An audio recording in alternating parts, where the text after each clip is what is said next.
Let me just say, while they're coming up to the stage, that although I am something of a student of the Reformation, I'd never heard of this woman, Caritas Pirkheimer. But I didn't hear it from Robert. I heard it because we fund dissertation research at our Religious Freedom Research Project. And one of the ones that we funded a couple of years ago was a student, I believe, at Catholic University who was writing her dissertation on this nun, the 16th century nun, Caritas Pirkheimer. So she deserves and hopefully will get some more interest among those who are interested in the Reformation, including this fascinating question of who said, "Here I stand first." So let me join us over here. Can you transfer me? Thank you. Wow. How did you do that? Okay. You'll have an opportunity to speak to Professor Wilkin in just a few minutes when we involve you in our conversation. I might say that was a fantastic lecture. Thank you so much. I learned a lot from it, and it really sets up nicely our panel, which is about the Catholic and Protestant roots of religious freedom. And I'm eager to get into this conversation. One of the joys of being a moderator, and sometimes it's not always this joyful, is to have people to speak about a topic that you really admire and respect, and for whom you have great affection. And I have that honor with all three of these people. In the middle is Melissa Rogers, who has been part of our conversations here at the Religious Freedom Research Project before. It's a joy to have you again, Melissa. She is a non-resident senior fellow in governance studies at the Brookings Institution. As many of you know, from 2013 to 17, Melissa served as special assistant to the president and executive director of the White House Office of Faith-Based and Neighborhood Partnerships under President Obama. And she chaired the inaugural Advisory Council on Faith-Based and Neighborhood Partnerships. She's also served as director of Wake Forest's University Divinity School's Center on Religion and Public Affairs, as executive director of the Pew Forum on Religion and Public Life, and as general counsel of the Baptist Joint Committee for Religious Liberty. Quite a resume, I'm sure you would agree. My dear friend Matthew J. Frank, is director of the William E. and Carol G. Simon Center on Religion and Constitution at the Witherspoon Institute in Princeton, New Jersey. He's also a visiting lecturer in politics at Princeton. He is professor emeritus of political science at Radford University, where he taught from 1989 to 2010. You can read about Matt's publications. I'd like to point out one. He collaborated with Tim Shaw as editing a volume that the two of them did entitled Religious Freedom, Why Now? Defending an Embattled Human Right. I'm particularly proud of this. This is one of our projects for the Religious Freedom Research Project, and Matt did a superb editing job on this, so superb that he got it translated into Spanish, and we presented it to the aforementioned Pope Francis. And if you're interested in seeing a photo of that presentation, I think Matt can provide it. Robert Louis Wilkin has been introduced well by Tim. Let me simply say that Tim called him the patron saint of our work. I think that's exactly right, especially if you're Catholic. But even if you aren't, you know what we mean. Let me just say two things about Robert. His chairmanship of the board that publishes the magazine First Things has been superb. And if you're not aware of that magazine, I highly recommend it. It's basically a magazine, a monthly, on religion and public life, very much in the same way that the Berkley Center focuses on these issues. And I believe it's just coming out in a purely digital form. I must tell you that I have copies of this magazine going back to the early 1990s, and my wife keeps bugging me about getting rid of them. But there's something about having that thing in your hand. I can see blank stares among the young people here. Why would you want to do that? The second thing I want to tell you that was my favorite of his many, many wonderful works is The Spirit of Early Christian Thought, which I highly recommend to you. It is an excellent introduction, among other things, to our topic today. So let's get to it. You just heard a characteristic tour de force from Robert Wilken, and he laid out two remarkable arguments that are, I would say, in creative tension. And I'm going to ask Matt and Melissa to comment on this, and then we'll turn to Robert.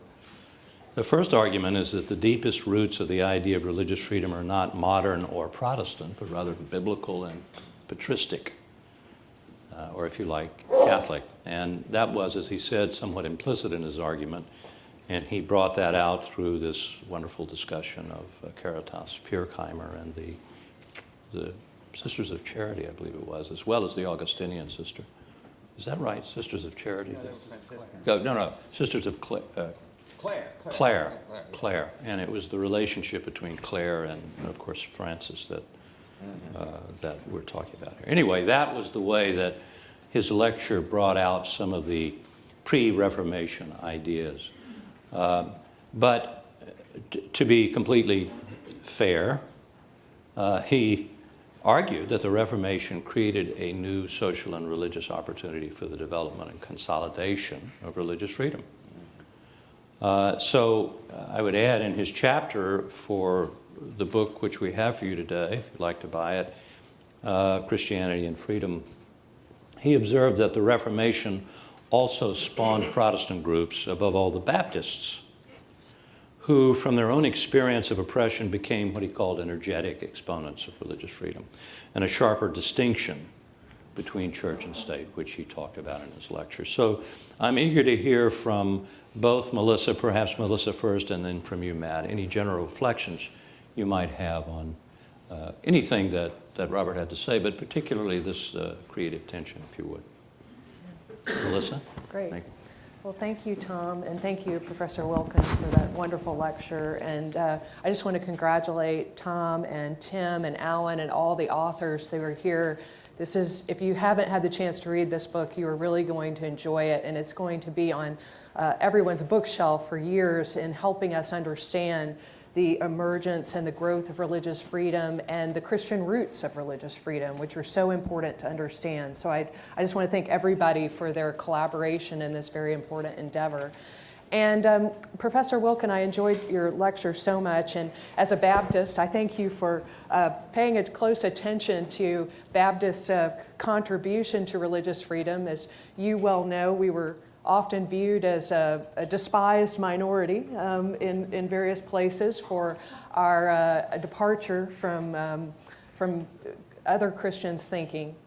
And I was very struck by your description of the way in which the need to recognize voluntary societies, as you put it, changed the calculus of religious freedom. And he so well explains, and I think the book and the lecture, Roger Williams' contribution to the idea of voluntary associations. And so I wanted to say just another word about this idea of voluntarism in Baptist thought, which plays such a crucial role, not just in the formation of associations, but of course in the formation of faith commitments. As I'm sure you know, Roger Williams' thought was echoed by other Baptist preachers through the years, including during the American founding era. We have Massachusetts Baptist preacher Isaac Backus saying in 1724, "True religion is a voluntary obedience to God." So, and then jumping up to many years later, we have George Truett in 1920 saying, "God wants free worshipers and no other kind." So this idea of voluntarism plays a key role in ensuring that we have communities that are able to meet and to draw people voluntarily to the worship of God. So in that respect, it embodies and furthers the free exercise principle. But also, as you note, it is very important in terms of the disestablishment of religion. And Baptists played a key role here in saying that if the state is forcing religion on its citizens, any religion, including a religion that Baptists perhaps would agree with, it gets in the way of people forming voluntary commitments to God because it seems to coerce and has people perhaps enunciating beliefs that they do not truly share as a matter of conviction. And that not only is a problem for faith generally, it actually is just corrupting not only of the faith that's not established by the government, but also for the faith that is established by the government.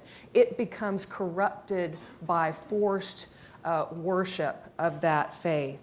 So, this becomes very, as Professor Wilkin rightly says, it is a central principle in Baptist thought, and I believe also in furthering religious freedom.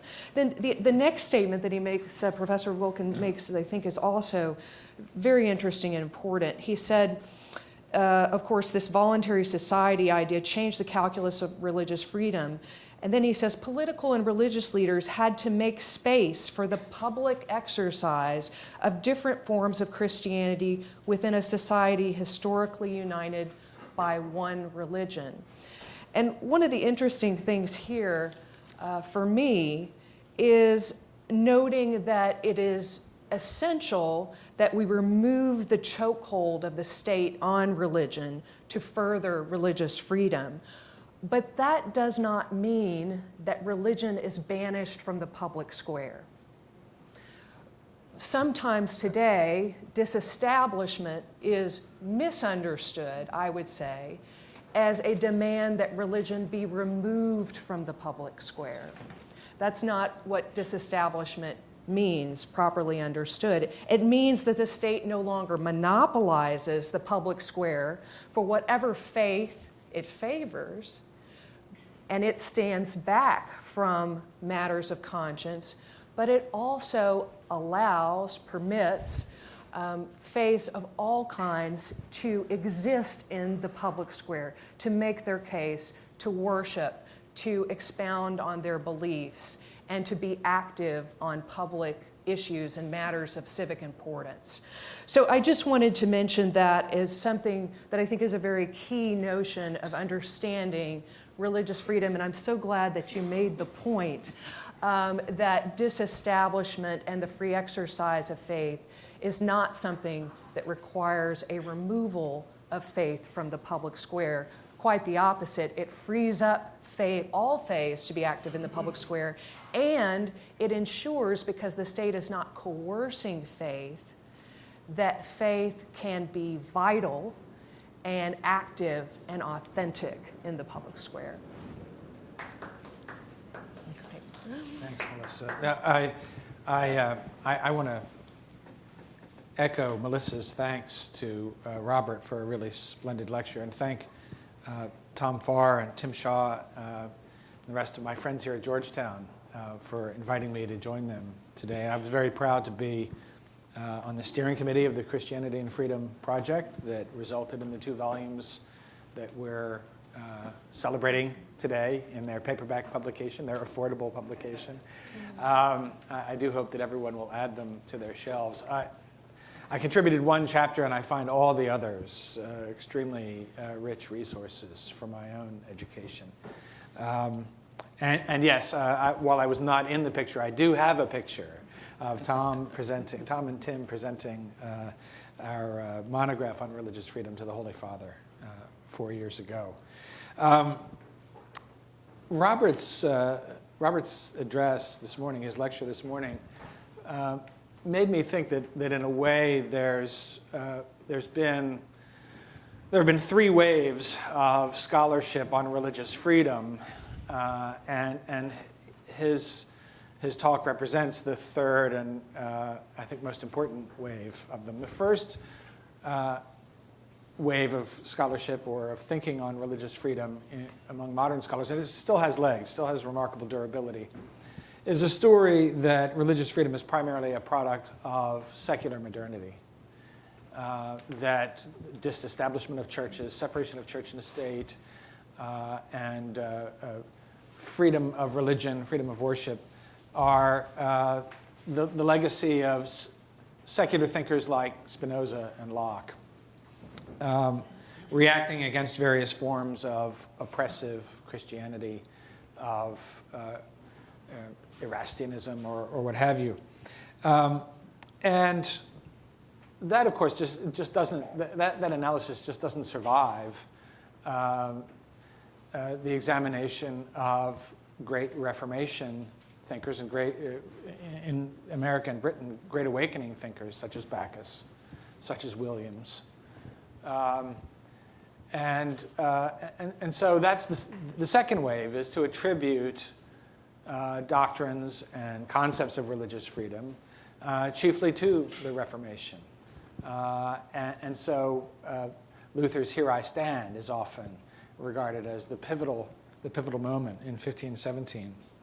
But Robert reminds us, and now I come to the third wave, and I think now we're getting a more complete story. It's not that more secular thinkers have made no signal contribution, that the rational Enlightenment made no contribution. Of course it did. Neither is it the case that Protestant reformers made no signal contribution to religious freedom. But as Robert shows us, the argument for religious freedom is first generated within and from the most basic resources of Christianity itself, from Scripture and from traditional doctrines on the conscience. And this actually makes me think of something else in revisionist history that's been very useful for me lately in the work of people like Larry Siedentop in his marvelous book, Inventing the Individual, which relies in turn on scholarship of people like Harold Berman and Brian Tierney and others, that the argument for individual freedom more generally is not distinctively modern. It's not dependent on some break, as my Straussian teachers taught me, between the moderns and the ancients, or between modernity and classical or Christian thought, but that individual freedom, too, has Christian roots. This is a major theme of Volume 1 of the Christianity and Freedom collection, which I hope you'll all acquire if you haven't already. The Reformation and the conflicts that it generated are indeed a watershed moment, and I think that the church with a small c as a voluntary association does seem new at this time. But I want to caution us not to overdo the emphasis on voluntarism in relation to conscience. Because if it means individuals may go where they will to worship, and it certainly does mean that, that's fine, but why do they go? The answer is not altogether by their will. That is, not really by their choosing. They go under compulsion. Conscience is a form of compulsion. When Luther says, "Here I stand, I cannot do otherwise," he's not willing some sort of choice rooted only in himself on which he stands. He's declaring his obedience to God, to a higher authority to whom or to which he answers. And so the church as a voluntary association should be understood as a collection of persons worshiping together because something compelled them to join one another in fraternal love and in love of the Lord. So they're under compulsion of God's will as they understand it. And that understanding of conscience is so old, it appears prominently in chapter 5 of the Acts of the Apostles. Of course. When Peter and the others say, we must obey God rather than men. I'll add that, let me take this story forward just a little bit into a figure who's something of a bridge to more rational Enlightenment thought, the early Scottish Enlightenment thinker Francis Hutcheson. Hutcheson, you're all familiar with the language of the American Declaration of Independence, I trust. It says that we're created equal and endowed by our Creator with certain unalienable rights. Now, where does that word unalienable come from? Interestingly enough, the marginal notation, rights not alienable, appears in Hobbes's Leviathan, I believe in the chapter on the state of nature. But Hobbes doesn't really develop that thought. It's literally in the margin and not in the text, and he doesn't really elaborate what he means by not alienable. But Hutcheson does. Hutcheson gives us perhaps the earliest elaboration or elaborate meditation on what it means for rights to be unalienable. And the first of those rights is religious conscience. For Hutcheson, the whole edifice of unalienable rights, rights that the individual cannot part with because they're not his to give to anyone else. Can't be taken, can't be given.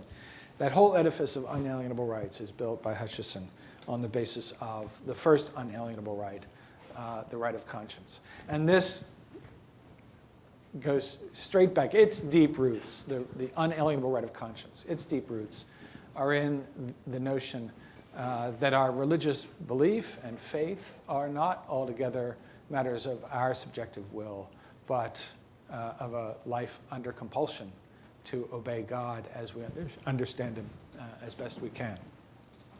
So with those, that bit of filigree on Robert's marvelous lecture, I'll just stop there. If I could just reframe this interesting question that's been raised by both Melissa and Matt, reframe it slightly. As you say in your lecture, Robert, one of the major contributions of the Reformation is this notion of voluntary association. But Matt makes, and Melissa emphasizes quite rightly, the individual nature of the conscience, the response of the individual to the call of the conscience. I think all of us can see the personal, intimate part of that formulation. But Matt makes the point that the church's voluntary association also includes people that voluntarily are jointly under compulsion. One follows one's conscience because one is obligated. One feels the obligation to something beyond one's will. So, talk about this. Is this a distinction without a difference? Or is this a very real difference between an earlier understanding of church and the Reformation understanding of church and of conscience? Well, I would say I got a little bit uneasy when you started using the word voluntarism. I was speaking about associations that you choose to belong to. Voluntary associations, but I'm sympathetic to what Matt has to say, and the way I would answer it is simply this. The term conscience comes from the Latin scientia, knowledge, conscientia. It's knowledge with, and in its original use, which you get in Romans 2, the passage of Paul about the conscience bearing witness, and in Greek and Latin writers, Seneca would be a good example of that. It means that there are things that you know that your conscience bears witness to, and other people would able to see those. And so a good conscience is one, you don't have to worry because people recognize they were good. And if say we're not good because you're the only one that knows it, perhaps, so it's something that bothers you. So I think one has to begin with the notion that conscience is a form of knowledge. It's a fundamental understanding. And the first treatise that was written on this was by Tertullian, The Testimony of the Soul. And so for him, it's basically the soul's knowledge. And he uses the term in one of his apologetic writings to say why it is that the confessors, Christian confessors, could stand up. It was because of their conscience. That wasn't some principle or idea. It was because of their knowledge. And it's the knowledge, of course, of God.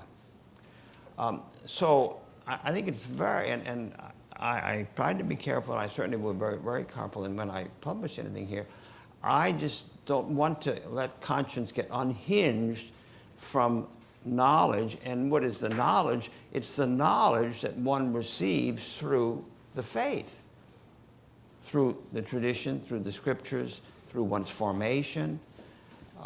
And so it's not something that stands by itself, and that's why the instance of the sisters is so important, and of course for Luther. And that's certainly the way it was used in medieval times.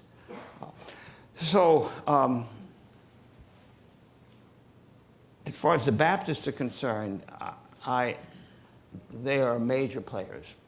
There's no question about this. But I don't think that and it's Roger Williams. The other big name is Thomas Helwys. And there are others, John Merton, Busher, the whole string of them. I've got a whole chapter on that. And what they're really concerned about is the freedom of these communities. Now, someone might come along and say, well, you know, they're just deciding what they want to believe on the basis of the Bible. Well, not really. They believe that they are obligated to certain things which they consider to be the deepest roots of the Christian faith. And the Baptists are so important, and what the most extraordinary thing is that Locke, I mean, you can almost read him in the same way in which you read Helwys or Roger Williams. The voluntary association, no national church, faith is something that's an inner persuasion. You go right down the line, and I don't understand why people haven't seen that in Locke. I mean, you just can't read him in any other way. And the difference between Locke and others, the big figure who's a contemporary of Locke is John Owen. He was sympathetic to the separates. Is that Locke, and here he is different, he's a philosopher, he does not quote Christian authorities, except a few passages from the Bible, where everybody else does, including the Baptists, the separatists. So I don't want to go the voluntarism route, the way you were just talking about it. I want to talk about voluntary societies, but I think, and I'm much more in sympathy with Matthew's way of putting it, because I think that's, and that goes back to whole questions about free will. See? And I guess having been raised a Lutheran, I always get a little bit nervous, you see, when people start emphasizing. So, Melissa, Yeah. maybe you can clarify, if you can, are we really arguing about something important? I certainly hope so. I think we're arguing about something important, but not necessarily something that is important for us to pursue religious freedom together cooperatively. Okay, talk about that. But also, clarify, if you will, for us, the distinction between your understanding of individual conscience and this more collective response to an obligation, if there is a meaningful distinction. I think that there are differences among Christians and Baptists and others about the principle of how one responds to God. And whether one responds to God, individually or in some more corporate fashion in the body of believers. And I'm not a Baptist theologian, so I'd rather not, get into the fine details of that. But I think that certainly the important point I was trying to make is that the state needs to allow for those differences. And we can all together respect the differences that are interdenominationally, within our denomination, between our denominations, and otherwise, beyond Christianity, of course, for other faiths and people of no faith, while respecting that the state should not be coercing or pressuring people along these religious lines. It should be allowing, of course, voluntary societies to be meeting in the public square, and to the extent there are theological differences about conscience and how we respond to God, and I think there are some, and there were then and continue to be, that we insist that the state does not have the right to meddle in those matters and instead should leave them to religious individuals and communities themselves. Okay. So that's the point. Well, and that's a very good point, and I want to come back to that in a bit, but maybe I could turn to Matt and ask, the issue of whether the Reformation was about individual conscience as opposed to, as something genuinely new, and a sort of if not a rejection, then at least a movement away from a more corporate understanding, which is not quite what you said, but I'm trying to get at your understanding of a collectivity of people responding together to this sense. This is being argued about today. Yeah. This is being debated among historians and political scientists and others with many vehicles to do it. One of them is the American founding. Right. Some would argue, and there are a couple of books out on the Reformation, and I'll ask both of you to respond to this too. One, they both happen to be Catholics. Brad Gregory, I think, is Catholic. He's at Notre Dame. Yes. And the other is Eamon Duffy at Oxford, I believe, or Cambridge. The book to read is Carlos Eyre, Reformations. Okay. That is the book on the Reformation now. Among other things. And then there, our colleague, former colleague from Georgetown, Patrick Deneen, talks about what he views as the defects in the American founding. I don't know if Patrick attributes them to this individualism, but let me just frame the question and ask you all to get to it. To what extent does any distinction between individual conscience and individualism, as opposed to the collective conscience, ergo a religious community, have importance to the modern era, and if you like, to the American founding? Matt, you wrote a little bit about this in your chapter. There's a lot. There's a lot there. There's a lot there, Tom. I think it's fairly well established by recent historians that some of the most important arguments that feed into the stream of doctrines of religious freedom in Christianity are first arguments about the freedom of the church. So the Papal Revolution, even the opening lines of Magna Carta. These 13th century events in the life of Christendom about securing the spiritual powers'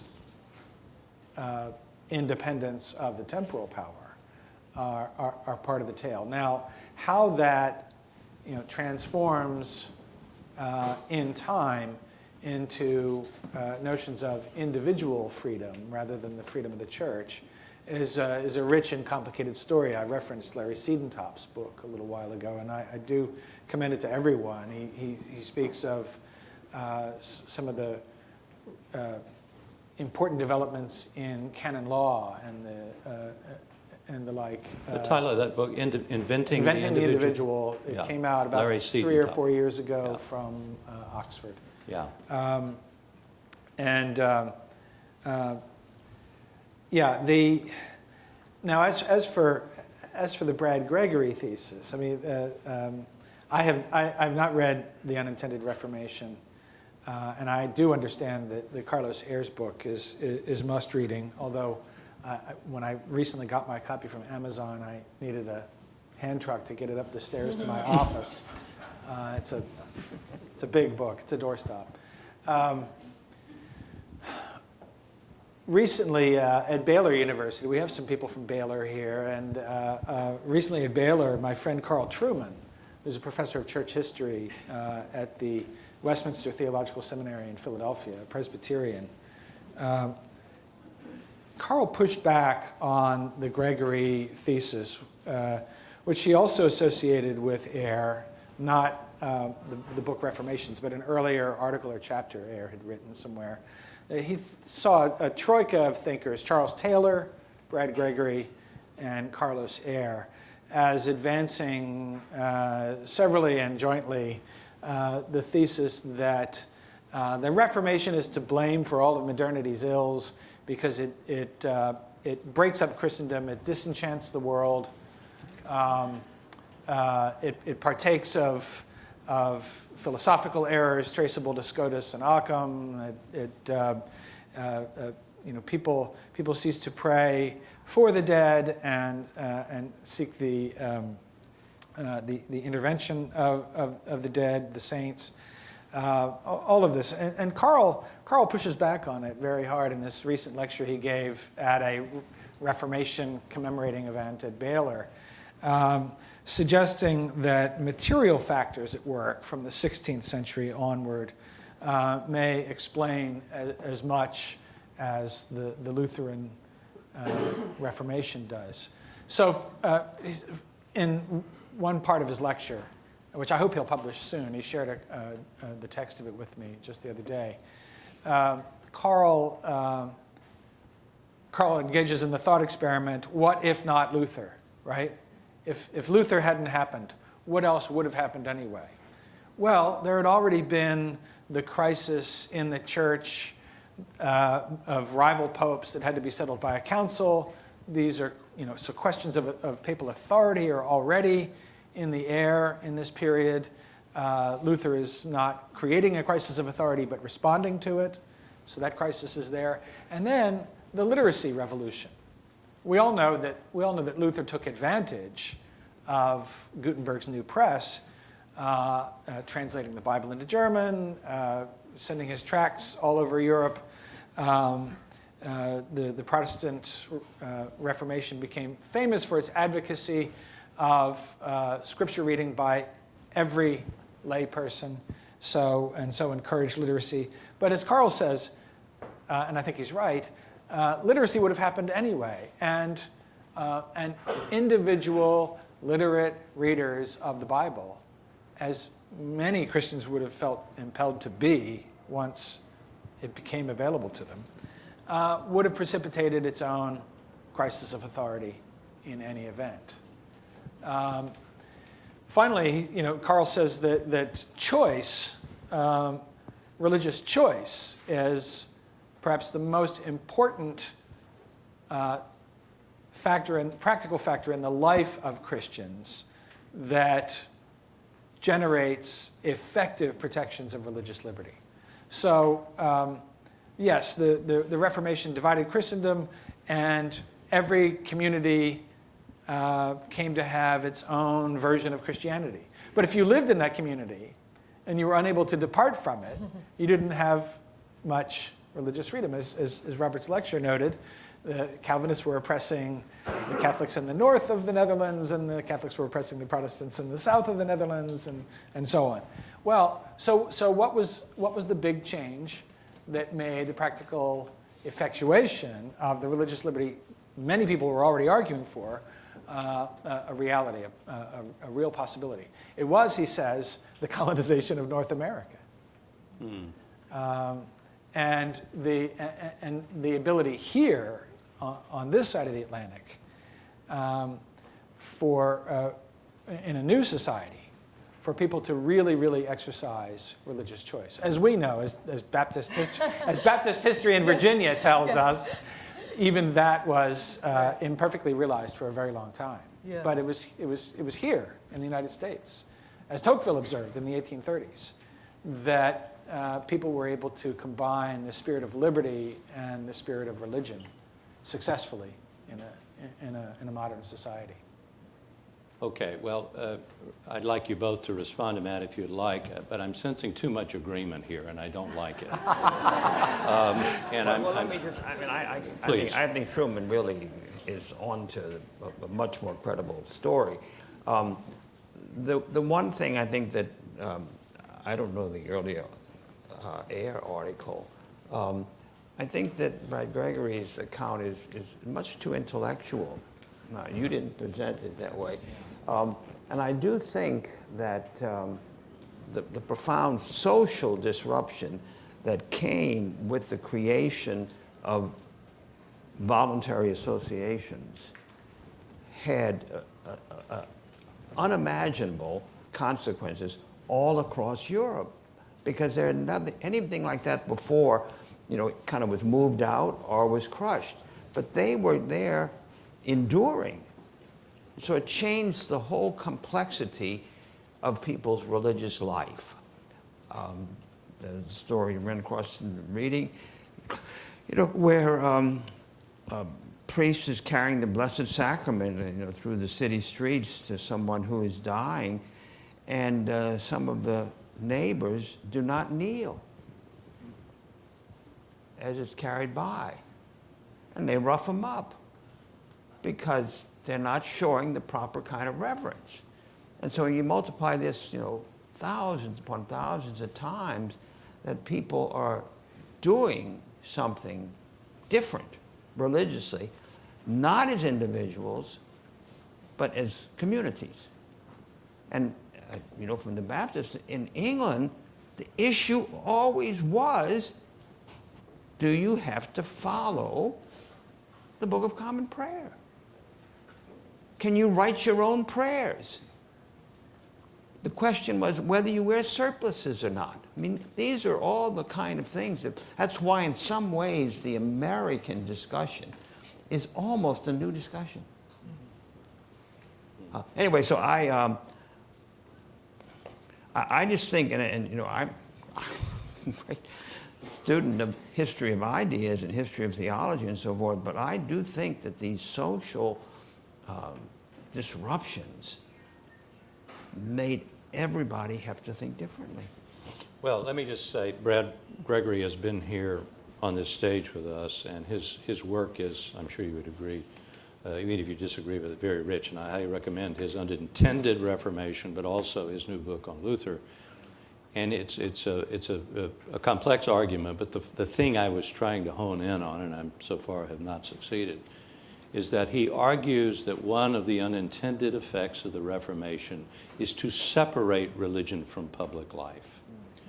He doesn't go this far, but to lay bare or at least prepare the ground for one of our modern disagreements within the United States, or at least something we think we disagree over, and that is, does religious freedom mean the freedom to worship primarily, if not exclusively, or, to come back to something that Melissa was talking about, the freedom to act publicly with respect to religion?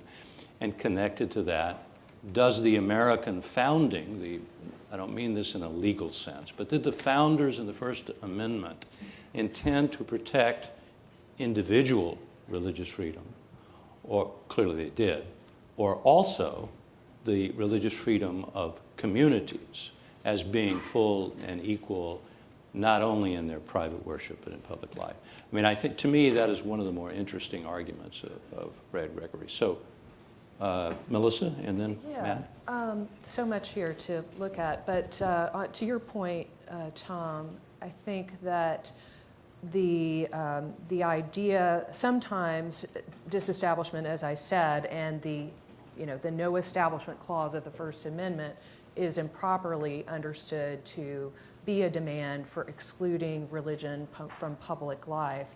I think that if you look at the Supreme Court's case law, just to take it forward and into the United States, there are all kinds of ways in which the court has made clear that people are, and religious freedom protects the right of students to express their religion in public schools, of groups to protest and be active on public issues from a religious point of view. So I think that's a misunderstanding, something that we have to work against, because it can be very prevalent. And some people do hold that view, that disestablishment means no public role for religion. I think that's a misunderstanding.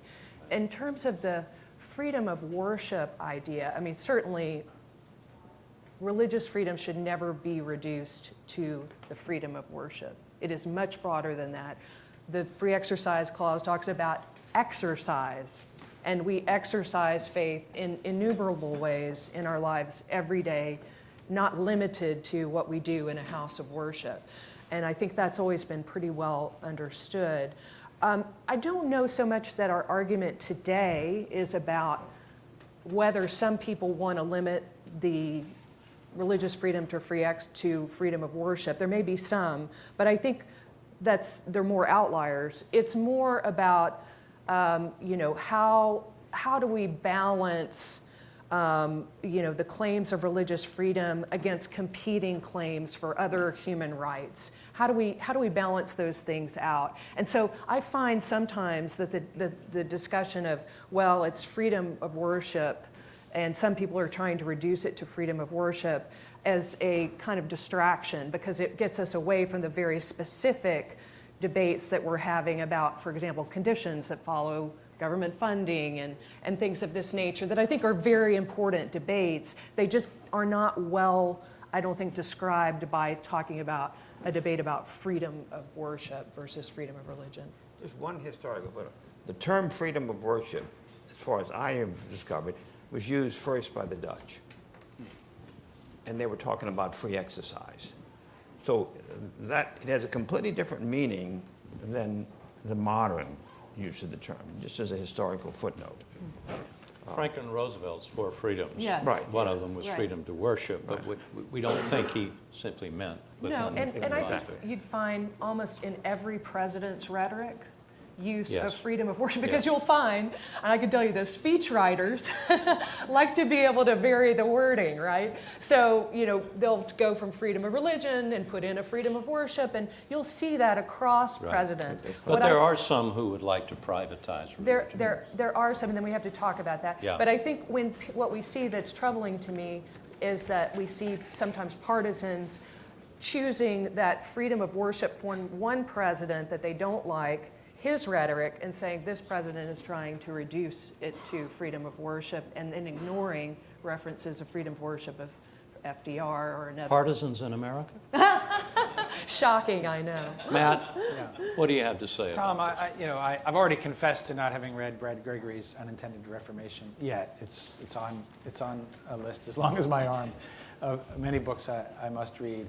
But if it is his view that the Reformation is a kind of monocausal matter. Historians don't use monocausal. Yeah, right. And nor does he, but he Okay. says that's an unintended effect. It isn't. Well, then that's an important qualifier. It's an unintended effect because I think that the Protestant Reformation is a necessary but not sufficient condition for the privatization of religion or the secularization of society, stripping the public square naked. You have to add, I think, distinctly non-Christian elements to the equation to reach sufficient conditions for it. You have to entertain theses that simply collapse morality or moral claims into sectarianism. You have to have an account of reason and faith as somehow opposed to one another, or science and religion as opposed to one another. There's a host of other things that have to come into the mix, I think, to get to the problems that Father Newhouse memorably described 30 years ago in the Naked Public Square. over and above any contribution the Reformation might have attributed to it. Okay. All right. Well, so again, I sense we're perilously close to agreeing on the role of conscience. So I think we're all in agreement, you are all in agreement, that the Protestant Reformation contributed a different understanding of conscience. I don't think I said that. Good. Explain.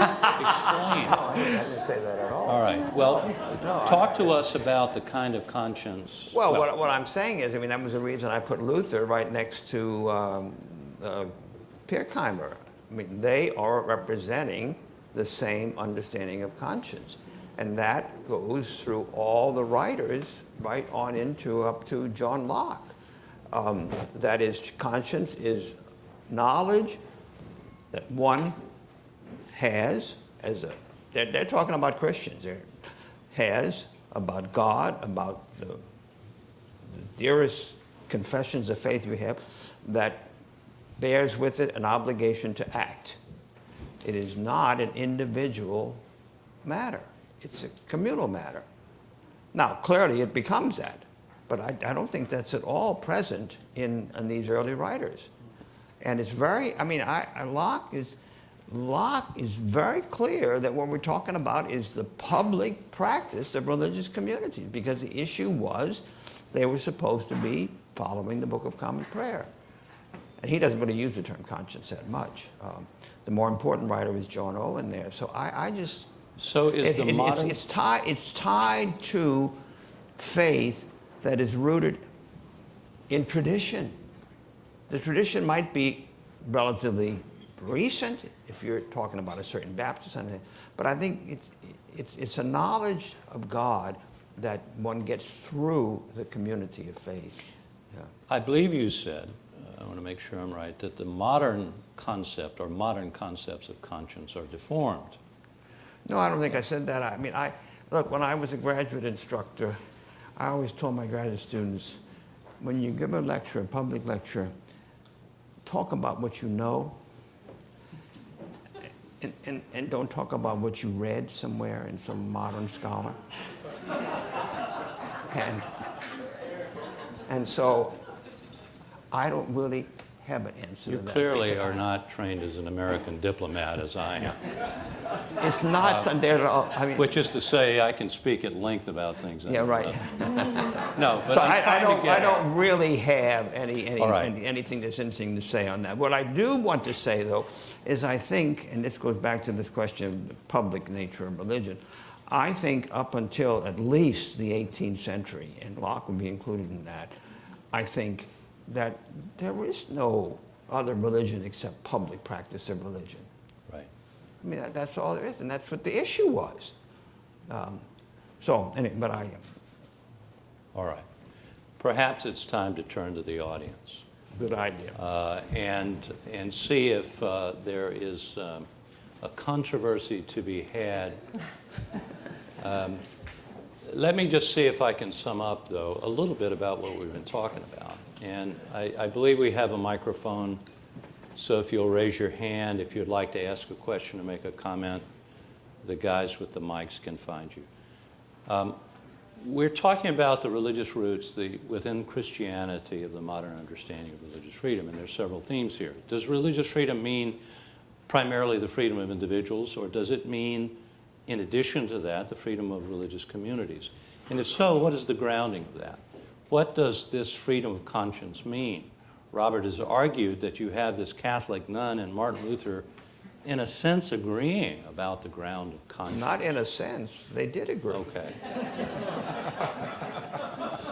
I like that.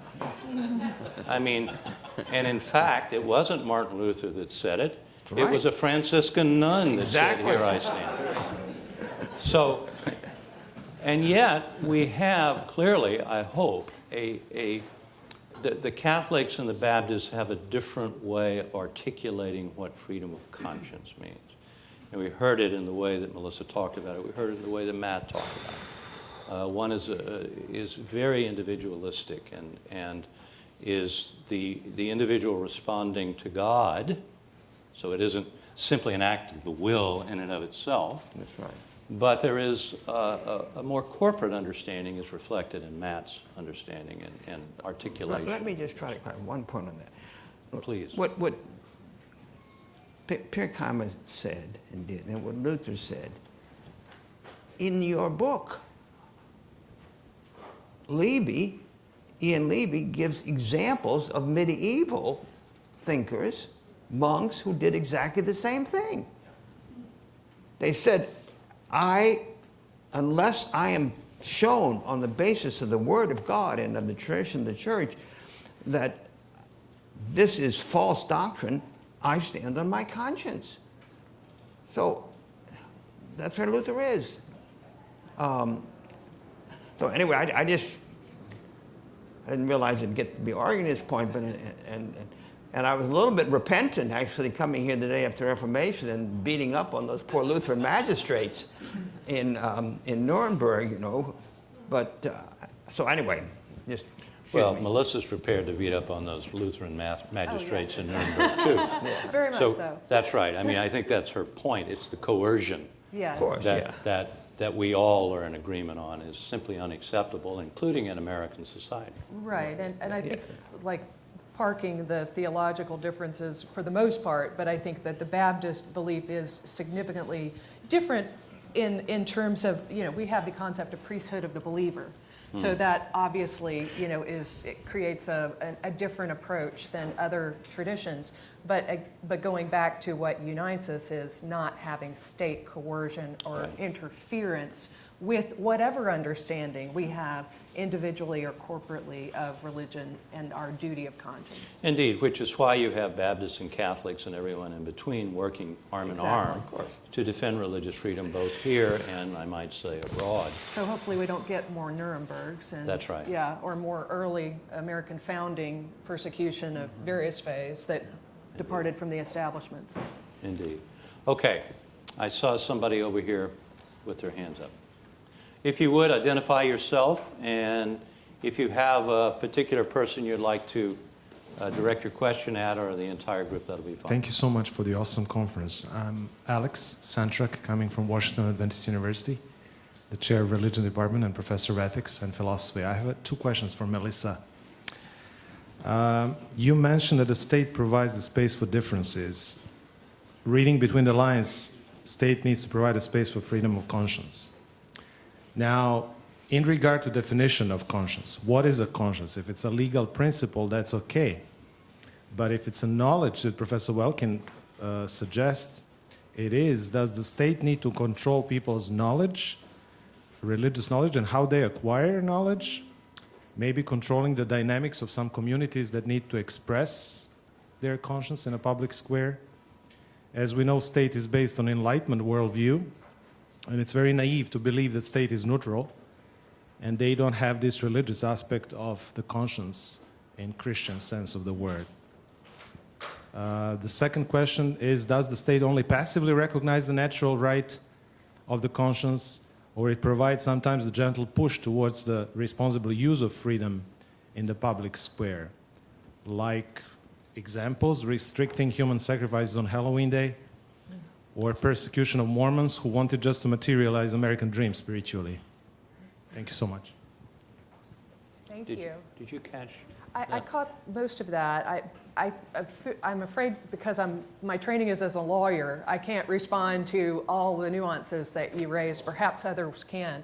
But I think, you know, the state's goal, properly understood and carried out, is to respect the religious beliefs or lack of religious belief on behalf of all citizens and individuals and institutions, to stand back from that, to ensure both by not establishing religion and not interfering with its free exercise, that these matters are left to individuals and institutions to determine.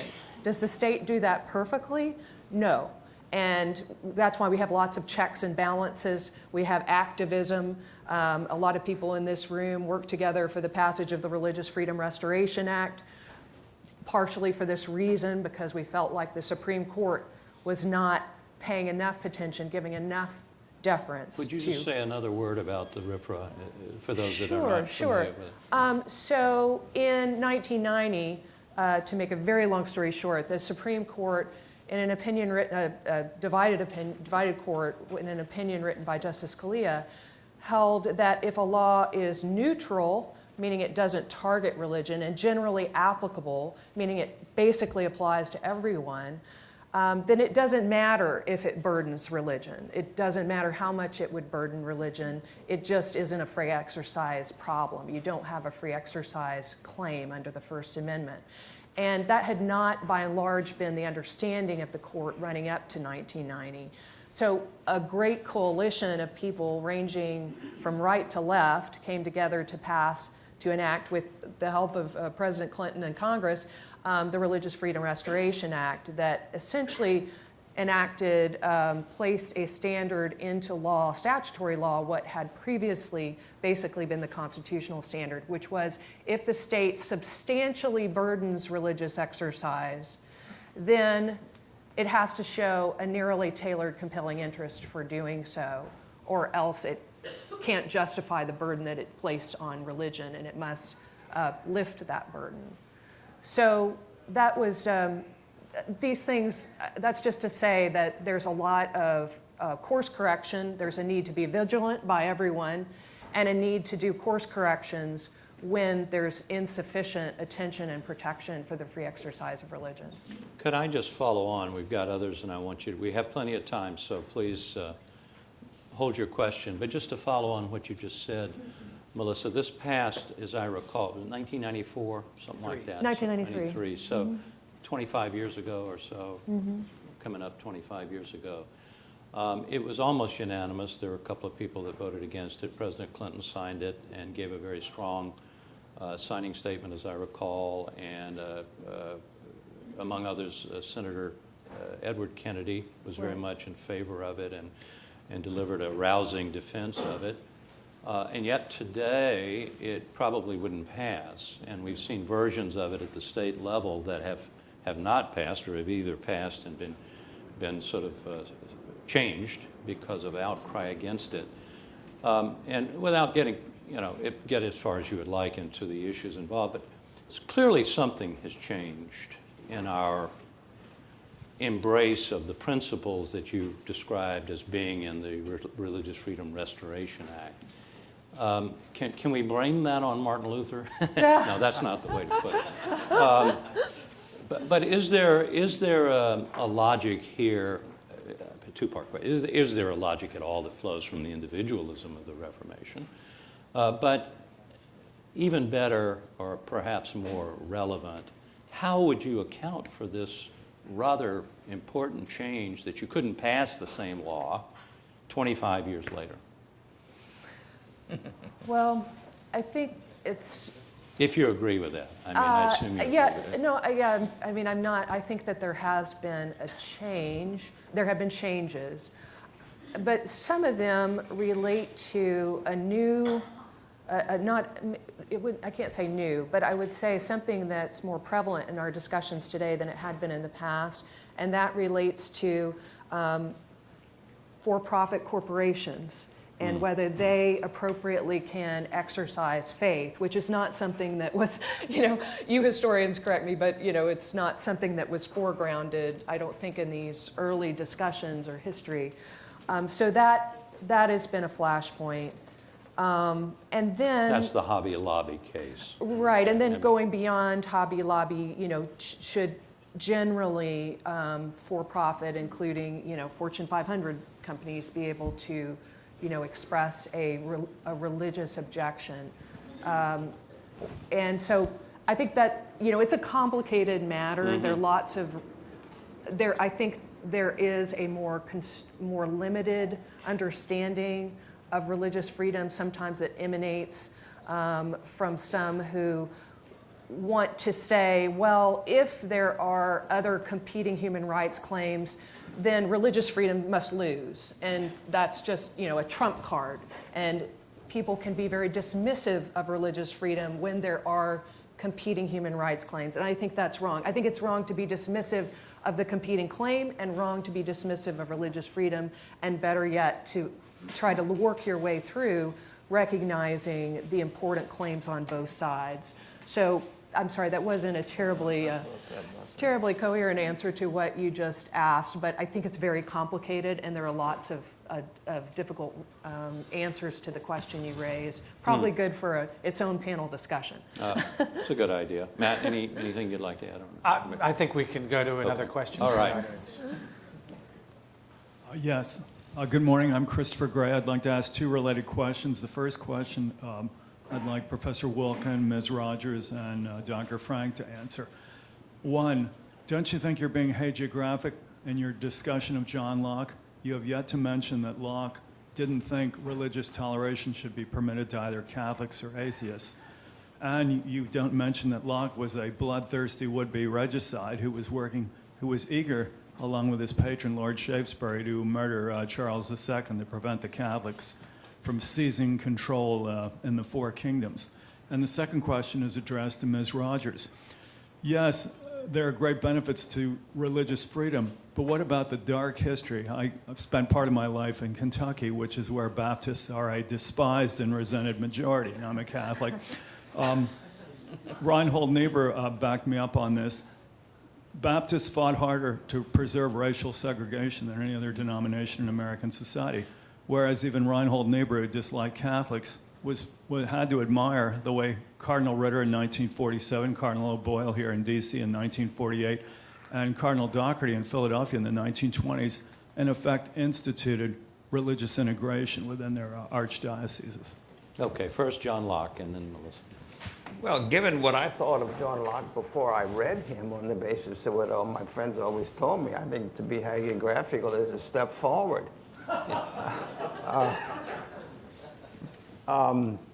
Look, there have been a lot of bad people in the course of this history. I mean, they were killing one another left and right, on every side. I don't see how you can talk about someone who is part of this history, makes an intellectual contribution in terms of some of the bad things he might have. Of course he said that, but about the Catholics. But he said other things that were profoundly important and had a deep influence on the American founders. So what am I going to do? You know, just kind of have a footnote here and say, well, you got to remember this, you know, maybe maybe you'll think differently about what he says. No, you have to take what he says and accept it as it is. And the question of the killing of the king, well, there were very good reasons why they wanted to kill the king. And then, of course, there was an interim with Oliver, and they put in the king back in. So who's the good guys and who are the bad guys here? Oh. Matt, you want to Yeah, comment if I on may this? chime in, you know, there are warring schools of thought on the interpretation of Locke, and so there are some who see him as an essentially secular, rational, Enlightenment thinker, and then there's the Cambridge school, you know, reads him very differently. Jeremy Waldron reads him very differently. Even Eva Brann at St. John's College in Annapolis regards Locke's argument as essentially Christian. Same with Madison's argument in the Memorial and Remonstrance. But it's maybe useful to recall the reason Locke gives in the letter concerning toleration, why toleration should not be extended to atheists and Catholics. To atheists, it should not be extended, he says, because they cannot take an oath. Exactly. And civil order depends on being able to trust in men's oaths, and an atheist cannot swear an oath. Catholics, on the other hand, cannot be trusted because of their presumptive allegiance to a foreign prince. Exactly. He means the Holy Father. Beautiful. Okay, he means the Pope in Rome. As for the Glorious Revolution, which Locke celebrates in the preface to the two treatises, which he'd actually written far earlier, but in the preface, now he publishes the two treatises anonymously, and celebrates the arrival of William and Mary in the Glorious Revolution.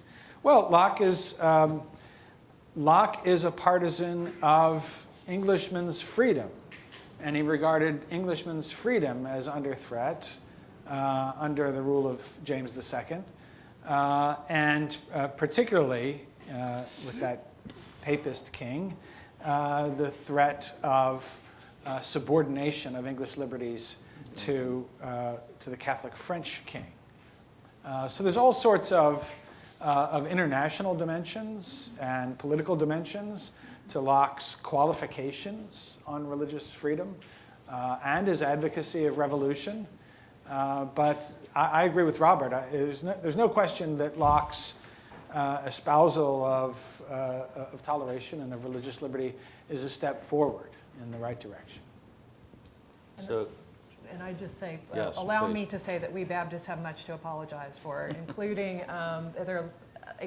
anti-Catholicism, ugly sentiments of anti-Catholicism through history that we must, we have been repenting for, and hopefully will continue to repent for and make good on our relationships with Catholics.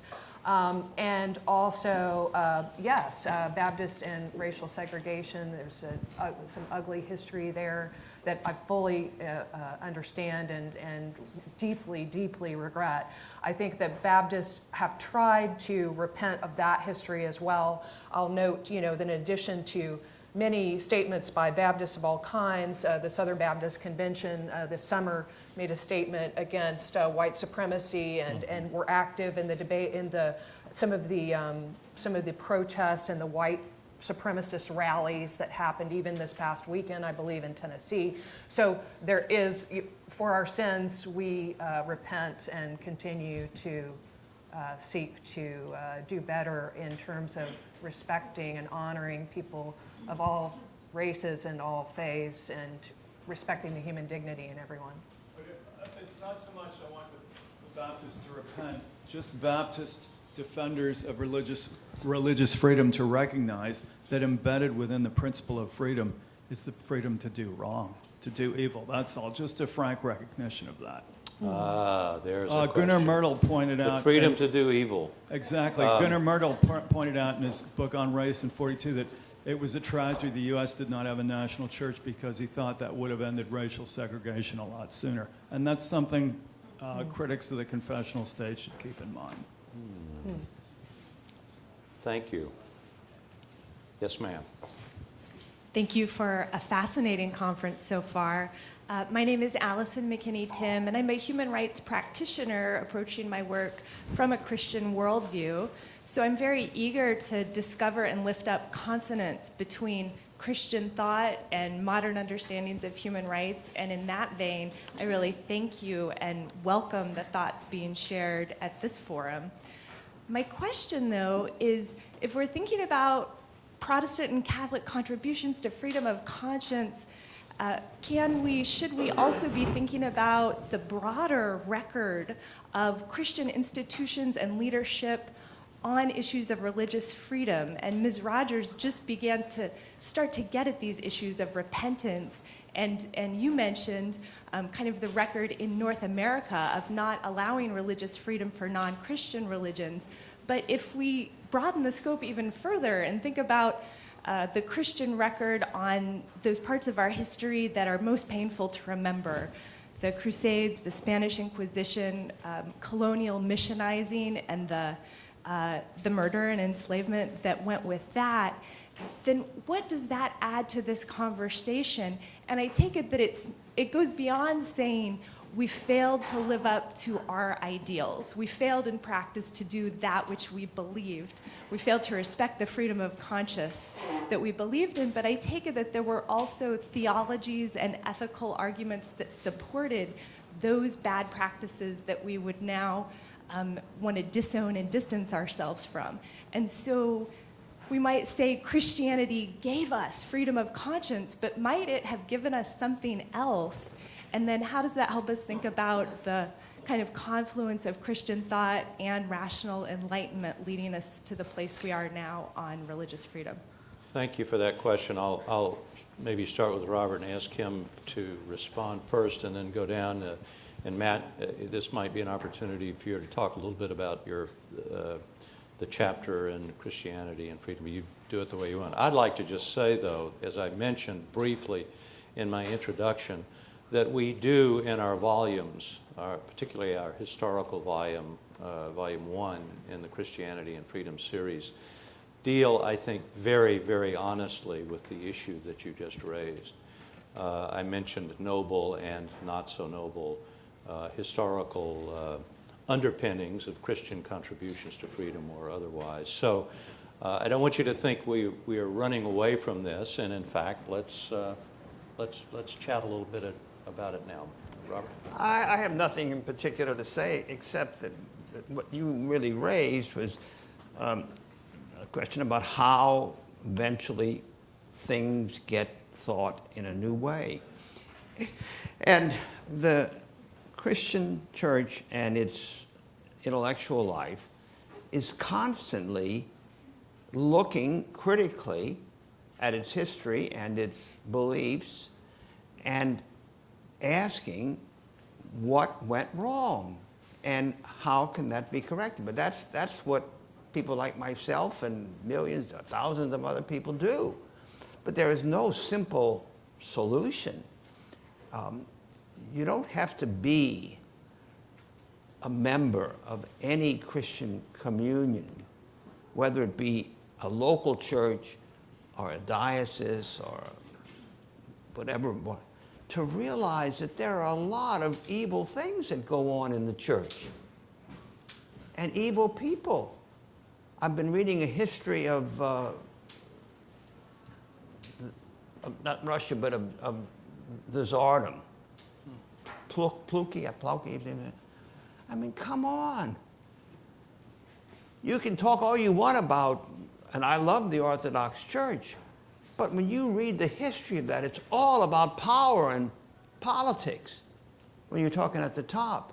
And that's part of what Christianity has been. I don't think there's any solution. That's the job that we all are engaged in. That's what we're doing here today. Yeah, I want to echo that with a couple of observations. It may sound odd to put it this way, but given the fallen character of human beings, it may be that evil requires relatively little explanation. That is, sinfulness is just sown in our nature, and so violent oppression of others, depredations against others, enslavement, even genocides, have been undertaken at times in Christian history by people, marching under a Christian banner, no question. And yet, what is interesting, and maybe what we should seek explanation for, is what leads people to dissent from those actions? What leads people to cry out against them and to criticize them?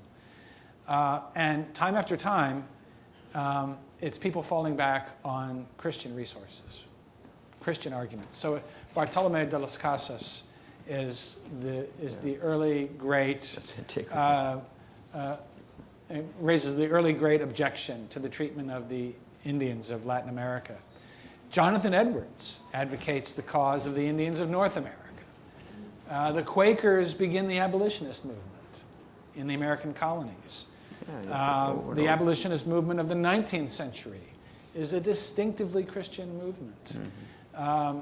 In researching my chapter in the Christianity and Freedom volume on Christianity and freedom in the American founding, I had to come to grips with the slavery problem. It's just unavoidable. And I came across this wonderful treatment by by Eugene Genovese and his wife, Elizabeth Fox Genovese. Both now, sadly, have left us. And in one of their several works together on slavery in the antebellum period, they remark that throughout human history, slavery had been practiced and accepted in every culture and every civilization. What was new was opposition to slavery, and that opposition welled up from wellsprings of Christian faith and belief. That's their explanation for the rise of anti-slavery impulses in American history. Is Kyle Harper here? Yes. Where is he? Kyle Harper wrote a book and showed that the first principled theological philosophical argument against slavery was made by Gregory of Nyssa in the 4th century. Yeah. Read his book. He writes so many of them, though he's got a new one out. And we will be discussing that here this afternoon. There were several others. You have a follow-up. Yes, ma'am. Quickly. I'll make it brief. So I take all of those points and wouldn't disagree with any of those. De las Casas is a hero, but his career is ruined. He's absolutely going against the authorities of the time. And so understanding that we're fallen and there is evil, and there have been, the premise of our meeting today is there have been these significant Christian contributions to freedom of conscience, freedom of religion, but there have also been other strands in our history. And so in some sense, I think there's an implicit kind of ethical judgment we're making that this is the history we want to celebrate and lift up. And I would just encourage a consciousness of that. But as you talk, remember that the great event and symbol of Christianity is the cross. You can't ever forget that. We are not a religion of triumph, except through suffering and death. Well said. Yes, ma'am. My name is Anna Sineva. I work at the National Affairs Office of the Church of Scientology in Washington, D.C. My question is mostly for Melissa, but I will appreciate thoughts from any other speaker that would wish to contribute.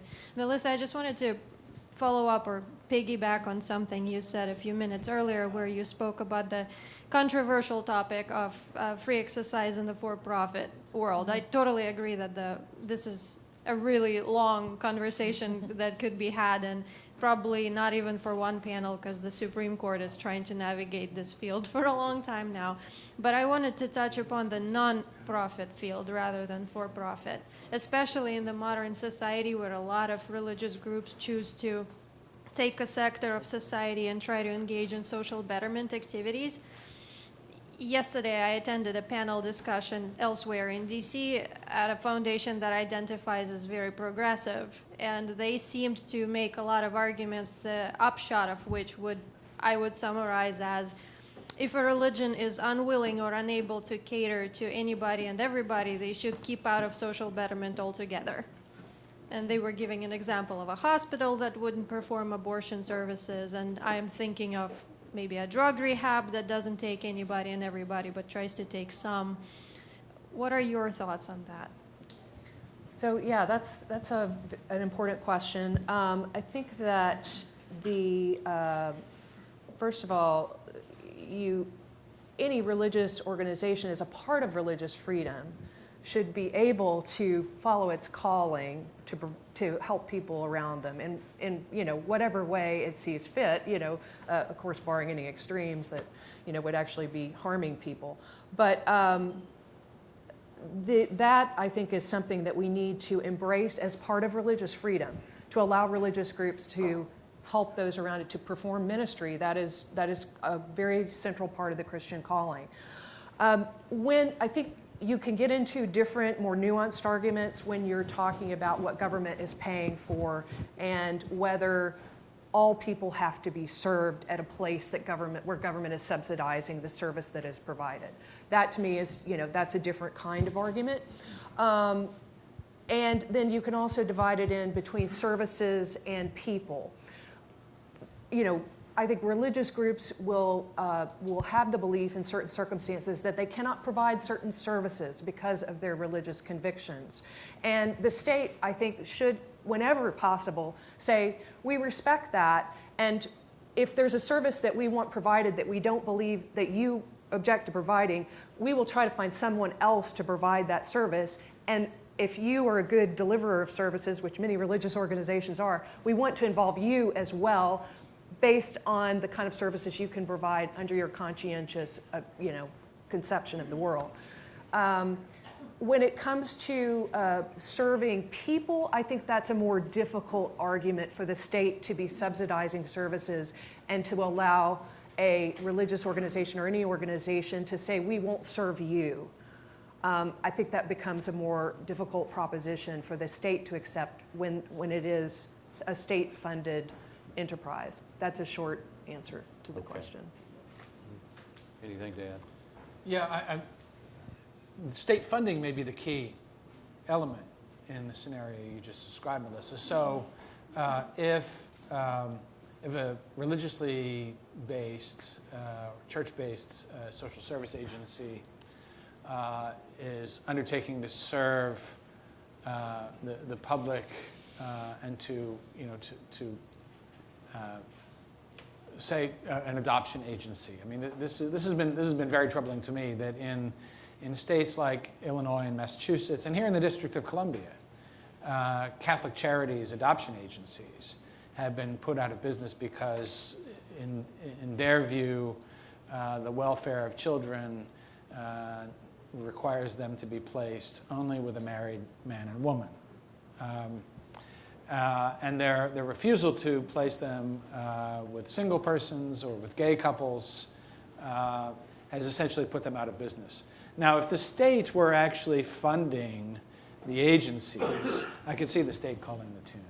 But I think it's just wrong and actually serves no one's interests, not parents and certainly not children, to shut these adoption agencies, these religiously based adoption agencies, out of the marketplace. A marketplace in which other agencies, including state agencies of foster care and so on, are willing to sponsor the adoptions that the Catholics won't. I think it's wrong to force those agencies out of that charitable operation. I agree that the funding issue has to be, looked at. Whether there is funding, whether there is not funding, there's going to be a different kind of analysis you're going to do in those two types of situations. Yeah, and it's the most artificial kind of econometrician's sophistry to say that because you get a tax-exempt status as a charitable organization, you're funded by the state. Yeah, and let me make that clear. That when I talk about funding, I'm talking about awards from the government. I'm not talking about really tax exemption, where I would draw a clean distinction between those two types of situations. Sophistry in American. We have time for one more question back here. I'm sorry. We're right at the edge of our time. Fabulous presentation. Rob Schenk with the newly established Dietrich Bonhoeffer Institute. And big question for a small amount of time, and that is, in the telling of this 500-year-old story, 500 years of a story, what about the importance of the atheist, the non-deist, anti-deist Christian attitudes towards the non-believer? How large does that factor into this story? Okay, we'll hit on that a little bit. Should we just, each of you, say a word? Well, it's a latecomer, let's put it that way, to the discussion. And that this simply was not part of the historic discussion. He mentioned Locke, but as Matthew said very clearly, it had to do with, if you didn't believe in God, you couldn't make promises that could be trusted. And that was basically what he said. And so the question now has become, when we live in a society in which belief in God is really cannot be assumed, what you're doing basically is making it very difficult to make all the arguments that have been made this morning. And so that's why the book by Leiter, why tolerate religion, is really a sign of what the next stage of the argument's going to be. No privileging. So, It's an interesting story. It's maybe still needs to be told in full complexity. How you get from Locke's no toleration of the atheist in the letter concerning toleration to a century later, Jefferson saying that it makes no difference to me whether my neighbor believes in 20 gods or no God. It neither picks my pocket nor breaks my leg. So Jefferson has made, he's made some progress, if you will, towards recognizing the conscience of the atheist. The atheist is equally under a kind of compulsion. What it is he thinks he knows is that there is no God, and he should be, Jefferson's right about this, he should be left alone. That's his religious freedom claim, not to have a religion. But the Leiter book, shows us that now the shoe is on the other foot, and there is certainly not a majority. There's not an atheist majority in the United States by any means. Quite the contrary. But there is an increasingly powerful atheist elite that regards religious belief as irrational, wrong, bad for people, and therefore not itself to be tolerated. So the wheel has come around pretty far.